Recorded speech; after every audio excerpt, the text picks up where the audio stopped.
여러분 안녕하십니까. 자동차 마케터의 시선의 이순남입니다.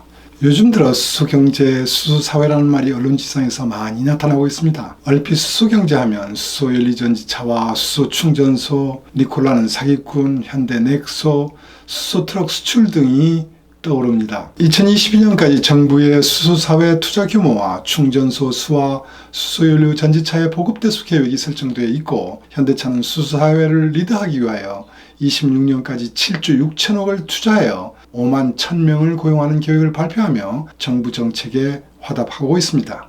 여러분은 전기차와 수소연료 전지차의 미래에 대해서 어떻게 전망하고 있습니까? 지금 수소연료 전지차는 현대의 넥소, 토요타의 미라이, 그리고 혼다의 클래리티 정도가 팔리고 있습니다. 미국과 유럽 시장에서 팔리고 있는 대수는 아주 미미한 수준인데 반하여 전기차는 유럽과 중국 시장을 중심으로 판매 증가폭이 매우 커지고 있습니다. 메르세데스 벤츠는 GLC의 수소 전지차 생산을 18년 중단하면서 승용 수소 전지차에서 철수를 한 상태입니다. 일반적으로 수소 연료 전지차는 코스트가 매우 높고 충전소 이슈, 판매 가격을 고려했을 때 전기차에 비해 효율이 떨어집니다. 이 분야에서 세계 1, 2위를 다투고 있는 현대차와 토요타도 그래서 지금은 대형 상용차를 중심으로 실용화하는 데 우선을 두고 있는 실정입니다. 코스트 절감과 주행 가능 거리 증대는 물론 내구 보증 거리를 40만 킬로 정도로 늘려야 하는 과제가 남아 있습니다. 다이밀러 트럭은 볼보 트럭과 조인트 벤처를 통하여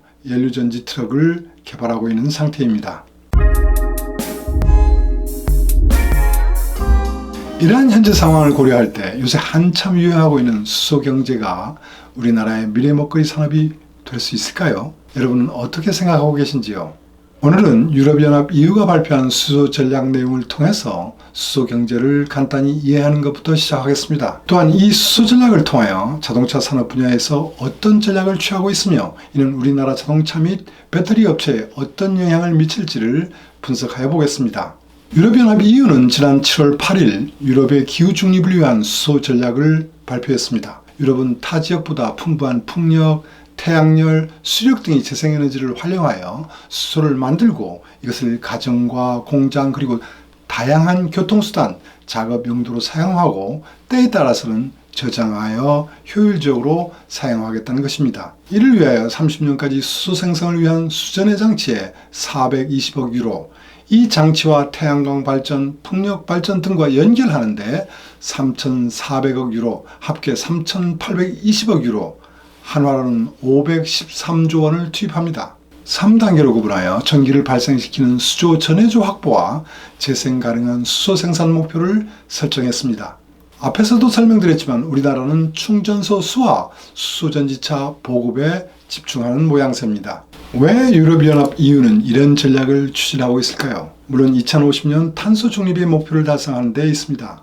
CO2 배출 감소가 어려운 철강산업, 항공산업 등에까지 환경 대책을 강화하는 계획입니다. 자동차 업체 중 벤츠는 2039년까지 탄소 중립을 달성하겠다는 비전을 발표한 적도 있습니다. 또한 유럽에서 전기차가 팔리면 팔릴수록 아시아에 있는 업체들만 이익을 보는 구조가 되고 있는 것에 대한 위기감도 있습니다. 전기차 코스트의 40%, 50%를 차지하고 있는 리튬이온 배터리의 주요 메이커는 한국의 LG화학, 삼성 SDI, SK이노베이션, 중국의 CATL, BYD, 그리고 일본의 파나소닉 등입니다. 대부분 부재 메이커들도 이 3국에 편중되어 있어 유럽 업체들이 존재감은 거의 없다시피 합니다. 지난번 영상에서 벤츠가 엔진 생산 주요 거점이었던 슈투트가르트의 공장을 전기 모터를 포함한 EXL 공장으로 전환하는 것처럼 유럽에서는 엔진 공장이 없어지고 고용은 줄어들 것으로 예상됩니다. 근로자들이 실업자가 되면 어느 정부나 곤란한 상황에 빠지게 됩니다. 이러한 문제점을 개선하기 위하여 내세운 전략들이 유럽이 수소 전략에 숨어 있다고 할 수 있습니다. 이것을 제도적으로 뒷받침하기 위하여 현재의 환경 규제에 새로운 규제를 준비하고 있습니다. 자동차 라이프 사이클 전체에서 CO2 배출량을 평가하는 LCA 규제입니다. 19년부터 유럽위원회에서 검토를 시작했다고 합니다. 수소에너지 보급과 동시에 유럽 내에서 만드는 배터리 경쟁력을 높일 수 있다고 기대하고 있습니다. 수소 인프라 정비가 진행되는 30년쯤을 도입 목표로 하고 있습니다. 차량 주행 중에만 측정하는 현행 규제로는 전기차의 CO2 배출량이 0이 되지만 LCA에서는 제주시와 발전시 등의 배출량 평가가 추가됩니다. 전기차의 CO2 배출량을 줄이기 위해서는 재생에너지를 사용하여 차량을 조립하고 배터리를 제조하는 것이 그 무엇보다도 중요하게 됩니다. 제주시의 CO2 배출량에서 전기차는 엔진 차량의 2배 정도에 달하고 있고 그 차이의 대부분은 배터리에 기인하고 있습니다. 배터리 제조 공장에서 대량의 전력을 사용하기 때문입니다. 배터리 제조 강국인 한국, 중국, 일본에서의 발전은 주로 석탄에 의존하고 있어 3국에서의 CO2 배출량은 재생에너지 비율이 높은 유럽보다 엄청 많은 편입니다. 웰2웰 즉 유전에서 차량의 주행까지의 라이프 사이클 어세스먼트 LCA 측면을 고려했을 때 2018년 기준 중국과 인도, 일본에서 생산한 엔진차와 전기차의 배출량에 큰 차이가 없는 편입니다. 또한 하이브리드 차량의 CO2 배출량과 비교해서도 전기차의 우위성은 없는 편으로 나타났습니다. 이 말은 재생 가능한 에너지 비율이 높은 유럽에서 생산한 차량과 배터리가 아시아 3개국에서 만든 제품보다도 경쟁력이 높아진다는 말이 됩니다. LCA 규제는 유럽의 배터리와 관련 산업 유치를 더 강하게 만들 수도 있습니다. 배터리 주요 업체들과 테슬라까지 유럽의 현지 공장을 건설해야 하는 이유도 LCA 규제를 대비한 장기 포석이라고도 할 수 있을 것입니다. 앞에서도 말씀드렸습니다만 유럽의 수소 전략의 핵심은 재생 가능한 에너지 비율이 높은 강점을 이용하여 탄소 중립을 지킬 수 있는 그린 수소의 대량 생산과 소비 체계 구축이라고 말할 수 있습니다. 자, 그러면 환경 규제를 대응하는 차가 지금 이 전기차 중심에서 수소 전지차나 BMW, 마스다가 한때 개발했던 수소 엔진으로 변화될 가능성은 있을까요? 유럽에서 수소는 상용차와 철도, 선박에 이용하는 수준이고 수소 전지 승용차 개발에 대해서는 거의 언급이 없는 상태입니다. 앞에서 설명드렸습니다만 다이밀러와 볼보 트럭이 상용 트럭에서 개발하고 있는 정도입니다. 수소 엔진에 대해서도 독일 보쉬를 중심으로 연구되고 있습니다만 아직은 출력이 낮은 편입니다. 그린 수소의 활용법으로 가장 유효한 방법이 하나는 이퓨얼이라고 할 수 있습니다. 이퓨얼은 물을 전기분해한 수소와 이산화탄소를 촉매 반응으로 합성한 액체의 탄화수소 연료입니다. 이것으로 디젤과 가솔린 연료를 대체하는 구상입니다. 기존 엔진차의 연료를 이퓨얼로 바꿔서 LCA의 CO2 배출량 중 반 이상을 차지하고 있는 주행 중에서의 CO2 배출량을 실질적으로 0으로 하겠다는 것입니다.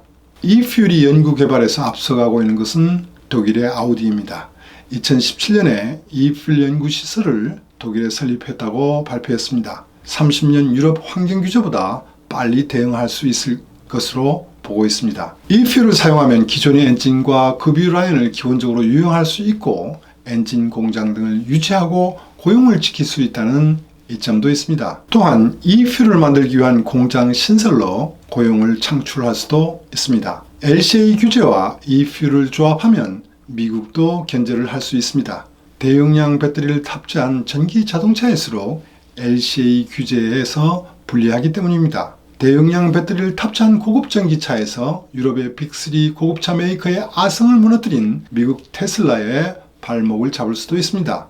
테슬라에는 엔진이 없고 이퓨얼을 활용할 수 없는 점도 유럽 메이커의 이점이 됩니다. 유럽의 고급차에는 시속 200km로 아우토반을 1000km 이상 달릴 수 있는 성능이 필요하다고 생각됩니다. 디젤 엔진이 최적의 답이지만 배출가스 규제 강화 영향으로 어려워졌습니다. 몇몇 스타트업 업체들이 최대의 항속거리를 발표하고 있지만 배터리 밀도는 아직도 낮은 상태이고 전기차에서 디젤차와 동등 수준의 성능을 기대하기는 어려울 것 같습니다.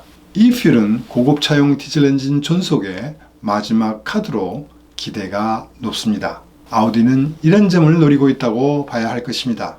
어쨌든 배터리 용량이 작고 LCA에서 분리하지 않은 대중차는 전기차로 하고 고급차는 이퓨얼을 이용한 디젤 엔진과 나누어서 대응할 수 있는 구상이 될 수 있습니다. 하이브리드 기술에서 세계 최고의 기술을 갖고 있는 일본의 토요타, 혼다, 닛산도 이 이퓨얼 연구를 계속하고 있습니다. 규제 대응은 물론이고 이 이퓨얼이 보급률에 따라 전기차와 하이브리드 판매 비율에 큰 영향을 미칠 것이라고 예상하기 때문입니다. 이 퓨얼이 보급되면 하이브리드 비율이 높아질 수 있는 가능성도 커질 수 있다고 보고 있습니다. 기체로 운반하기 어려운 수소를 액체의 이 퓨얼로 바꾸면 수소 에너지의 운송을 쉽게 할 수 있는 큰 장점이 됩니다. 유럽의 석유업계 단체 Fuels Europe은 지난 6월 15일 이 액체 연료 개발에 착수할 것임을 발표했습니다. 유럽의 자동차 메이커가 지원하여 석유 사회가 실제로 제조를 담당하는 구상이 전개되고 있습니다. 그런데 아직 문제는 많습니다.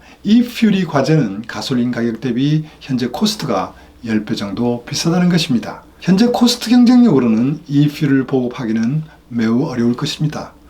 코스트가 높은 이유는 탄화수소를 합성하는 데는 FT 반응을 통하여 대량의 에너지를 소비하면서 고온고압으로 해야 하기 때문입니다. 또한 투입한 수소와 이산화탄소에 대해서 FT 반응으로 생성할 수 있는 탄화수소의 양은 60%, 70% 정도가 되어 수율이 낮은 것도 코스트를 끌어올리는 요인이 되고 있습니다.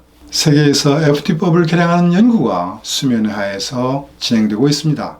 예를 들면 토요타는 철과 코발트 등이 사용되는 촉매를 개량하여 온도와 압력을 억제하며 수위를 높이는 합성법을 연구하고 있습니다. 이러한 도전 과제들이 해결되면 환경에 맞는 저가격의 자동차 파워트레인이 될지도 모르겠습니다. 현대 기아차도 전기차와 수소차에 더하여 대응 기술 하나를 더 연구해야 될 것 같습니다. 특히 기아차는 비즈니스 형태를 완전히 바꾸는 플래넷 전략이 있습니다. 25년 이후 내연기관차를 더 이상 개발하지 않고 전기차를 포함한 전동차에만 올인한다는 계획입니다만, 만약 유럽이 LCA 규제를 도입하게 되면 경영의 리스크가 커지게 됩니다. 유럽에서 전기차를 생산해야 하며 배터리도 수소 에너지를 이용하여 유럽에서 만든 배터리를 탑재해야 됩니다. 한국이 수소 경제에서 재생 가능한 에너지를 확보하지 못하면 한국에 있는 차량 조립 공장이나 배터리 공장은 큰 리스크에 노출될 수가 있을지도 모르겠습니다. 한국의 수소 경제에서 가장 중요한 이슈 중 하나는 얼마나 빨리 재생 에너지를 확보하느냐에 있는 것으로 보입니다. 여러 가지 시나리오를 검토하면서 생존의 길을 모색했으면 좋겠습니다. 오늘은 여기까지입니다. 내용이 유익하셨다면 구독과 좋아요, 알림 설정 부탁드립니다. 들어주셔서 감사합니다.